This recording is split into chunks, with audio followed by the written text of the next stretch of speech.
Hey, if you clicked on this video, chances are you're overwhelmed.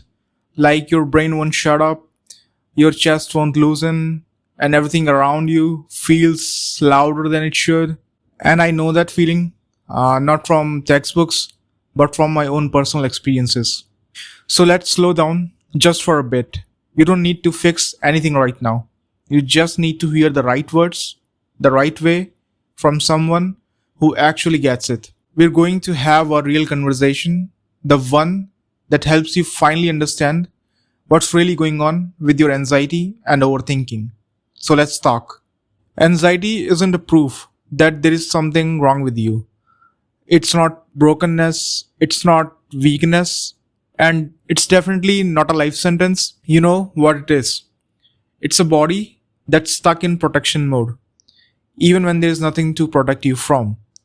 It's like your system never got the memo that the threat is over, or maybe there was never a real threat to begin with. So your heart races, your chest gets tight, and your thoughts loop.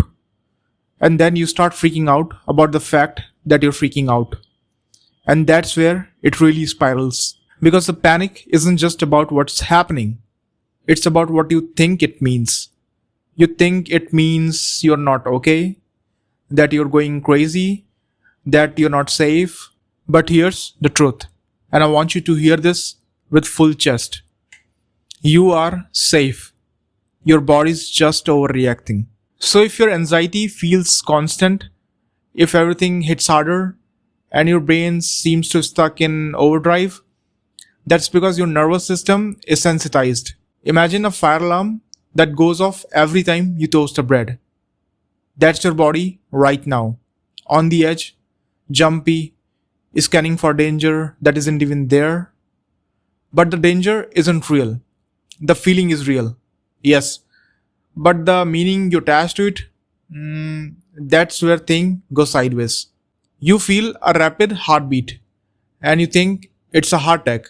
You start getting dizzy and your brain yells, there's something seriously wrong with me. But none of those things are actually happening. You've been caught in the loop. You've been tricked into thinking that you have to fight it or fix it immediately. You don't. Let's talk about how to deal with this. Not suppressing it, not fighting it, not running from it, but moving through it. Here's the shift.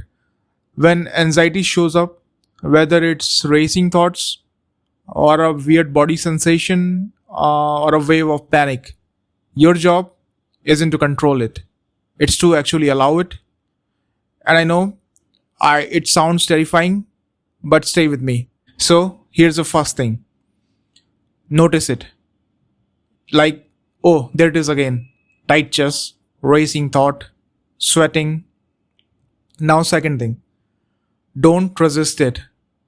Let it be there. You don't need to like it, but also you don't need to fight it. Now the third thing. Float through it.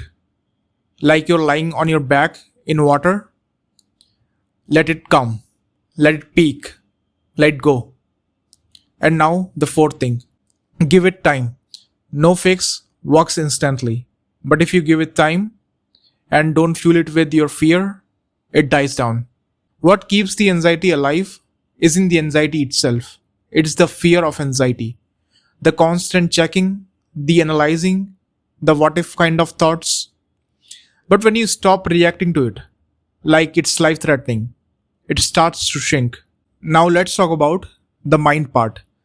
Because the anxiety doesn't just live in your body, it loves to party in your head. Overthinking is just your brain trying to protect you by preparing for every possible outcome. It thinks, if I can just think enough, maybe I won't get hurt. But here's the thing. Thinking isn't the problem. It's the over part. Overthinking is like digging a hole and then jumping in and asking, why can't I get out? It's exhausting and it solves nothing. Because most of the time, you're just circling the same fears over and over. So, what do? You stop engaging with the thoughts like they're urgent. Seriously, let the thoughts come and don't grab it. You're not ignoring it. You're just not feeding it. Like a pop up ad. Let it flash, but don't click. And guess what? The more you do that, the more your mind learns that it doesn't need to sound the alarm every 5 minutes. Here's the biggest misunderstanding about anxiety. Most people think healing means doing something like fixing, changing, improving, but real healing is about undoing. Undoing the habits of fear, undoing the reactions that keep you stuck, undoing the belief that every sensation or thought must mean something awful. You don't heal by fighting anxiety, you heal by changing your relationship to it. Instead of asking, how do I stop this? Ask, what if this isn't dangerous? That one question can change everything. I know what it is like to wake up with dread, to feel like your mind never shuts off. You're not broken, you're not failing, you're just scared. And no one ever taught you how to deal with fear. Now you know.